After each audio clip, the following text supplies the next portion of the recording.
Vamos lá para 1 Coríntios, capítulo 3. A igreja encontrou? Capítulo 3, do 1 ao 9. Vamos à leitura. Eu, irmãos, não vos pude falar como a espirituais, mas como a carnais, como a meninos em Cristo, como com leite vos criei, não com alimento sólido, pois ainda não estáveis prontos para isso. Com efeito, ainda agora não estáis prontos. Ainda sois carnais, está havendo entre vós inveja e contendas. Não estáis sendo carnais e agis conforme os mundanos? Pois dizendo um, eu sou de Paulo, e outro, eu sou de Apolo, não sois carnais? Afinal de contas, quem é Paulo e quem é Apolo? São ministros pelos quais creste isto, conforme que o Senhor deu a cada um. Eu plantei, Apolo regou, mas Deus deu o crescimento. Pelo que nem o que planta, nem o que rega são coisa alguma, mas Deus que dá o crescimento. Ora, o que planta e o que rega são um, e cada um receberá o seu galardão segundo o seu trabalho. Pois nós somos cooperadores de Deus, vós sois lavoura de Deus e edifício de Deus. Glória a Deus. Glória a Deus por esta palavra. Irmãos, sabemos que a igreja de Corinto era uma igreja riquíssima em dons. Se não me engano, era a igreja mais completa em dons. Porém, e para começo de história, a palavra de Deus, ela não está aqui para tampar o sol capeneiro. A palavra do Senhor, ela é justa e verdadeira. E fato é que a igreja de Corinto era uma igreja depravada. Alguns de seus membros eram praticantes de imoralidades sexuais, outros só viviam embriagados, Outros ainda usavam do pretexto da graça para viver de qualquer jeito, de qualquer maneira, fazer o que lhe apraz. Eu já estou salvo, o Senhor já me perdoou, está fazendo o que tenho que fazer. Se utilizavam da graça para isso, Então, irmão, o que isso significa? Que era uma igreja de desonra. Em vez de glorificar a Deus, ela servia de empecilho para o avanço da palavra de Deus, para o avanço do evangelismo da igreja. E isso é muito sério. Para se ter ideia de quanto a igreja de Corinto estava tão mundana, tão corrompida, quando eles entravam para servir a Cristo, aqui se sentiam muito bem na presença do Senhor, a glória do Senhor vinha, se manifestava, mas quando acabava o culto e queria ir para casa com o seu dia a dia lá fora, eles eram bombardeados novamente por tudo de negativo, tudo de ruim, tudo de mundano, tudo que desagradava a Deus, e eles se seduziam novamente por aquilo, se envolviam novamente nas práticas que Deus detestava, de maneira tal que, para vocês terem ideia, que quando alguém passasse pela rua, só bastava chamar assim, lá vai um Corinto, e todos já entendiam do que se tratava. Lá vai mais um adúltero, lá vai mais aquele mundano, e todos os outros adjetivos que você possa encontrar que desagradariam a Deus. Tamanha era a depravação da igreja de Corinto. Paulo, então, irmãos, ensinou em Corinto durante 1 ano e meio. E o que aconteceu em Corinto também continua acontecendo nas igrejas de hoje. Por isso Paulo diz lá no capítulo 2, para podermos entender o capítulo 3, ele diz lá no capítulo 2, no verso 2, ele diz: eu decidi não saber coisa alguma dentre vós, senão a Jesus Cristo e este crucificado. Paulo sabia da conduta do povo de Corinto, de suas imoralidades e suas depravações, mas ele decidiu não querer saber nada daquilo. não querer saber de coisa alguma. Ou seja, em outras palavras, Paulo não estava ali para lavar roupa suja, para saber da vida de ninguém, para se aproveitar da pregação do Evangelho, para expor a vida de alguém. Nada disso. Paulo não estava ali para querer saber do pecado de alguém. Nada disso. Ele queria uma coisa, somente uma coisa e única coisa, que era pegar Jesus Cristo e este crucificado. Porque, irmão, Paulo sabia, Paulo entendia que a pregação, o poder da palavra de Deus, ela tem poder para transformar o imoral num homem moral, santo, justo e santificado diante de Deus. Para que eu saber de tanta coisa, se eu sei que quando a palavra de Deus alcança o coração daquela pessoa, ela tem poder de transformar? Para você ter ideia, irmãos, eu falo também aqui, no tocante, o que Paulo está falando, é no tocante à pregação. Mas isto, quando Paulo fala da governabilidade da igreja, ele tinha muitas vezes que tomar certas decisões. E se a gente for ainda em Coríntios, no capítulo 5, a partir do verso 1, eu vou citar somente até o 3, que ele diz o seguinte: é relatado frequentemente que há fornicação entre vós, e fornicação tal que nem ainda entre os gentios é mencionado, que alguém possua a mulher de seu pai. E vós estáis convencidos e nem haveis entristecido para que fosse tirado do meio de vós o que fez esta ação. Eu, na verdade, ainda que ausente no corpo, mas presente no espírito, já julguei, como se estivesse presente, a respeito daquele que fez tal ato. Paulo não estava ali de brincadeira. Paulo não estava usando simplesmente palavras bonitas, cheias de eloquência, para querer aparecer. Não, irmão, Paulo não estava ali. Paulo estava ali porque sabia que a pregação do Evangelho de Cristo, ela consistia na demonstração de poder no Espírito Santo de Deus. Paulo estava dizendo que a sua pregação era uma demonstração, irmão, e não um espetáculo para o mundo.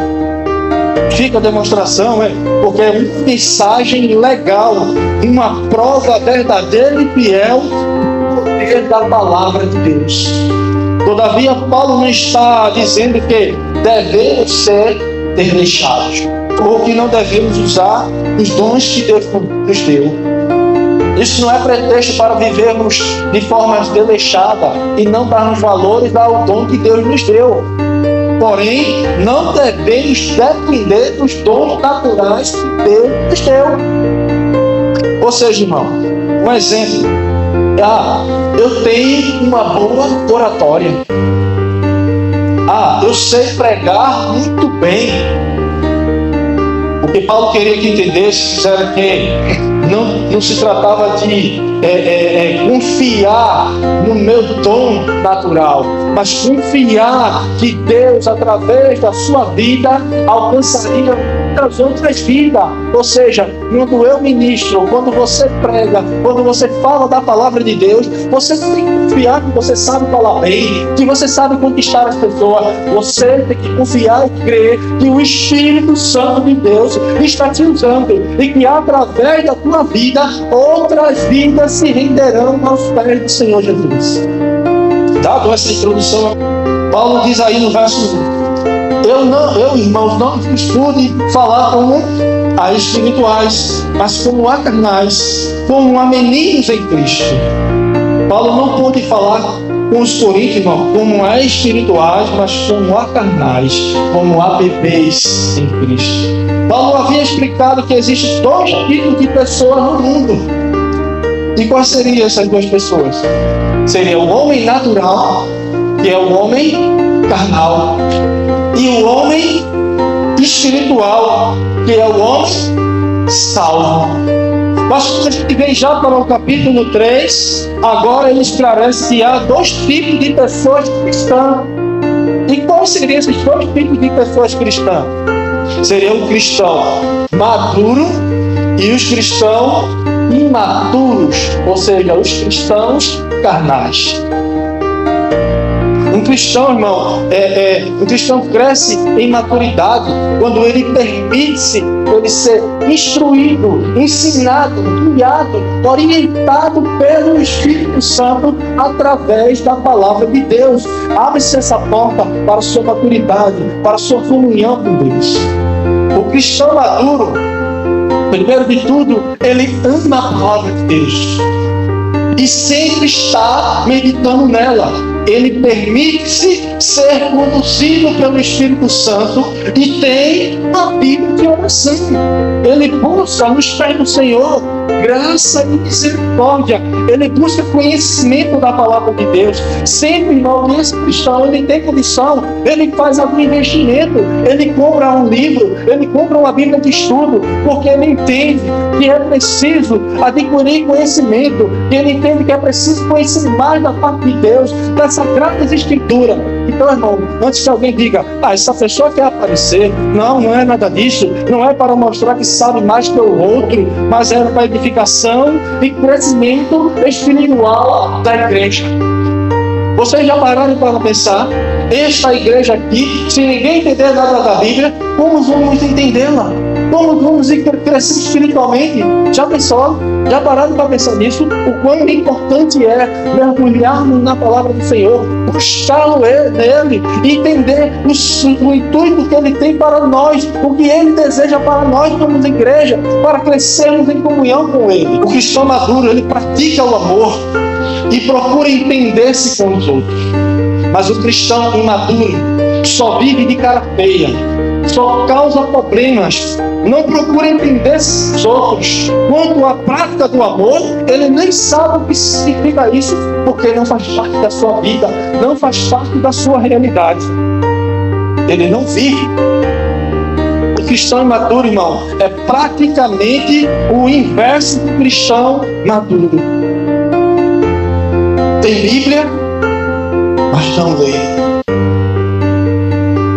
Nunca tem interesse, nunca tem tempo para meditar na palavra de Deus. Não há temor, ora de qualquer jeito e serve de qualquer jeito.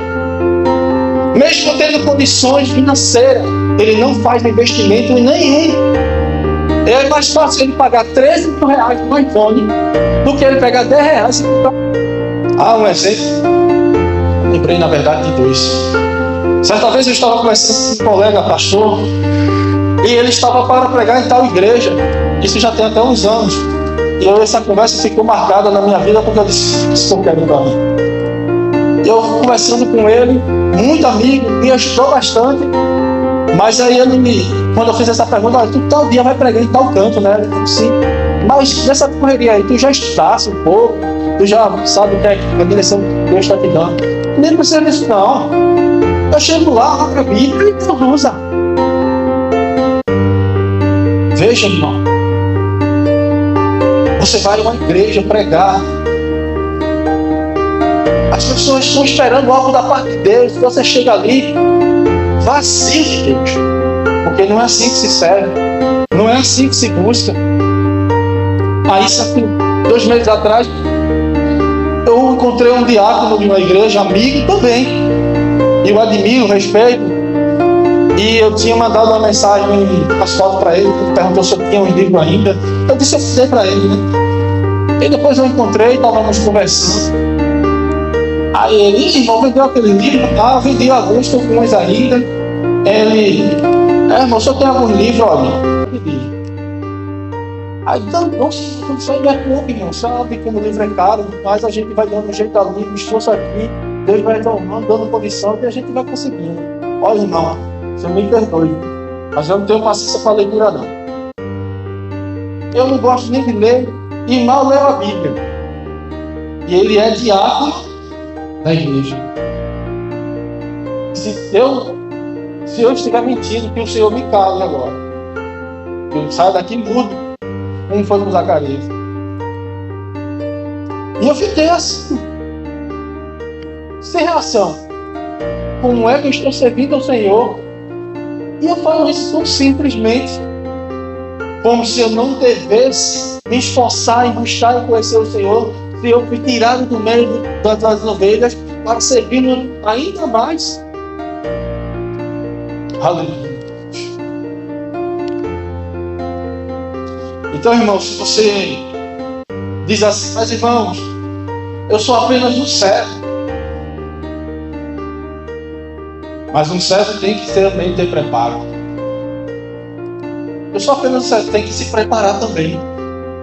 Ah, e o pastor também tem que ter preparo. Ah, e o diácono também tem que ter preparo. E o evangelista, e quem vai também ter que procurar ter preparo na palavra do Senhor. Aleluia. Qualquer coisa que você faz na obra de Deus tem que ter preparo, porque não se faz as coisas de Deus de qualquer jeito, de qualquer maneira.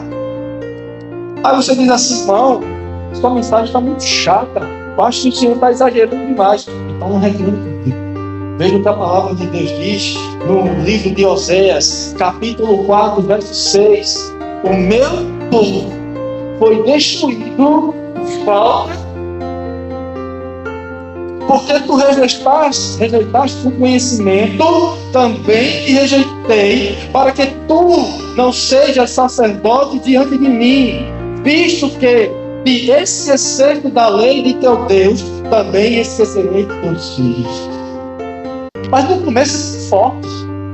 O meu povo foi destruído. Sabe o que é uma igreja receber ataque do inimigo e não saber se defender?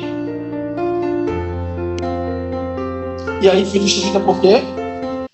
Por falta de conhecimento. Se você não tiver conhecimento das coisas de Deus, você é envergonhado pelo inimigo. Você é destruído pelo inimigo. E não pense que o diabo está brincando de ser diabo. Eu saí para evangelizar. Eu passei muito tempo evangelizando debaixo do sol.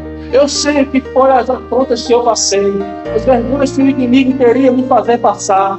Mas aí eu tenho uma Bíblia que eu guardo até hoje, a minha primeira Bíblia. Eu procuro nela uma folha limpa e eu não encontro. Não para me gabar, não para me exaltar, mas a fome e o desejo que eu busquei ter na palavra de Deus, para que quando eu viesse ser afrontado, eu soubesse me defender. E para quando eu fosse abençoar, ter algo para também poder abençoar. Como você vai abençoar alguém se você tem? Aleluia. Você quer ser maduro na fé? Ver a sua igreja amadurecendo na obra do Senhor? Tem que colocar a face no pó. Tem que se humilhar de Deus. Tem que buscar o Senhor desesperadamente. Aleluia. Aleluia.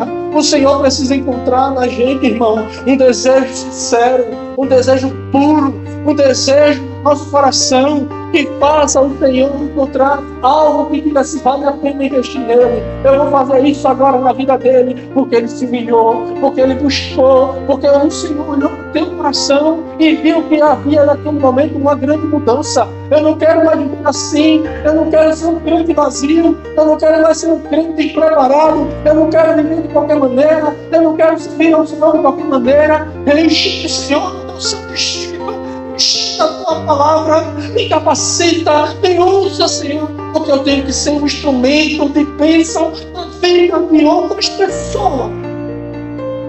Aleluia. Aleluia.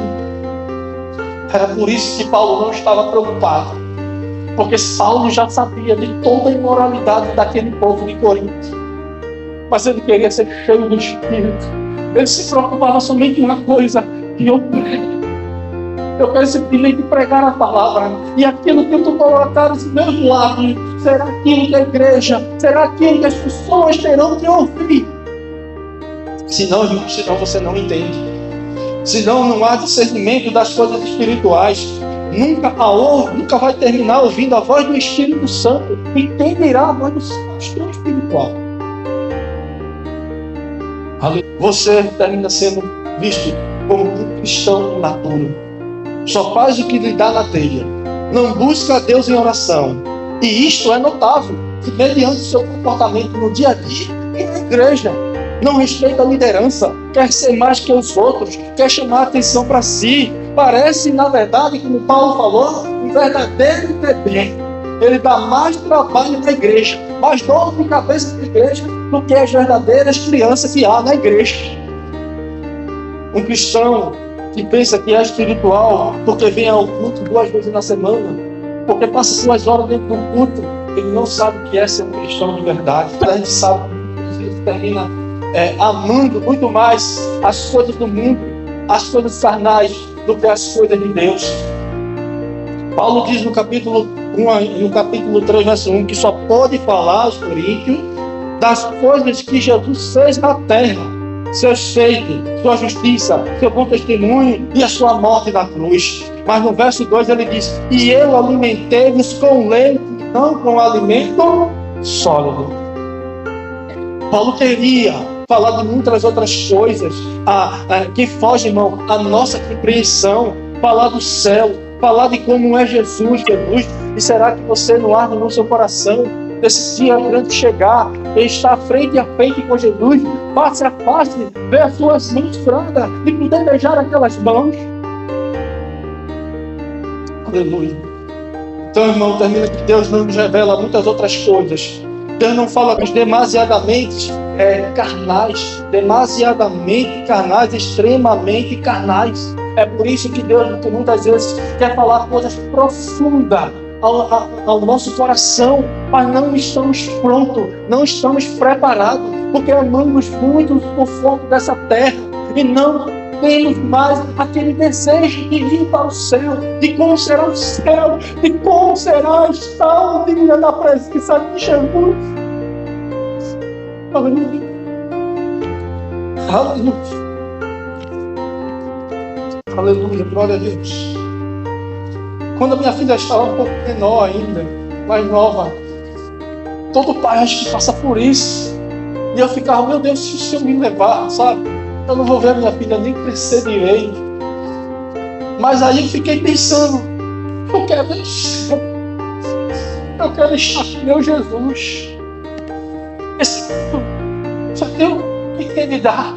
Estou vivendo nele, mas eu não amo aqui, eu amo estar contigo.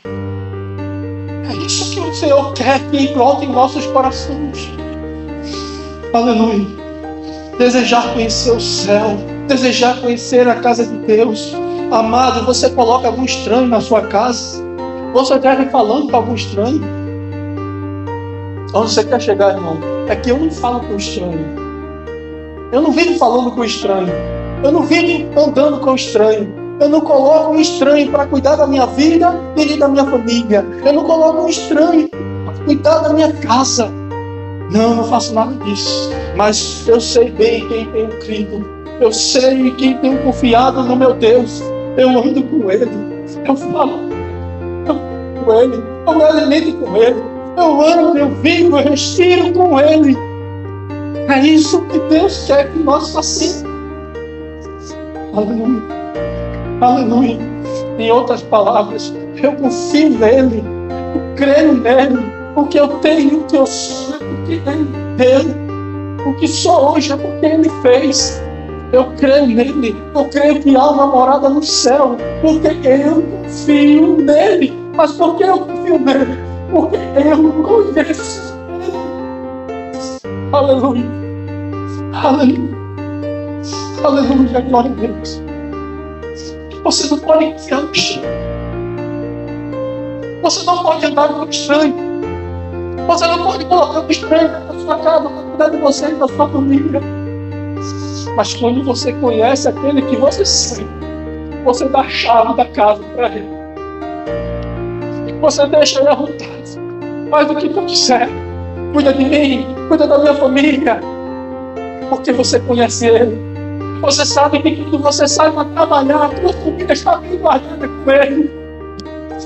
Aleluia. Aleluia. Deus tem coisas profundas para tratar conosco. Mas é preciso amadurecer na fé, na intimidade, na comunhão com Deus. Porque este Jesus, irmão, está ressurreto. Ele não se revelará. Ele não falará com imaturos. Ele falará com as pessoas cristãs e espirituais. Ele não se revela a carnais. Porque é difícil quem está vivendo de forma carnais entender as coisas espirituais. Aleluia. Aleluia. E eu já vou até me terminar.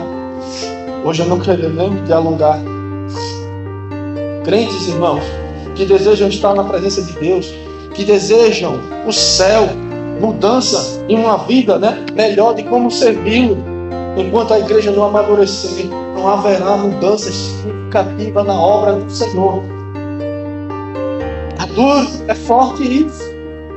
Mas a obra sofre quando a igreja é carnal. Quando a igreja não tem desejo de fazer o ID.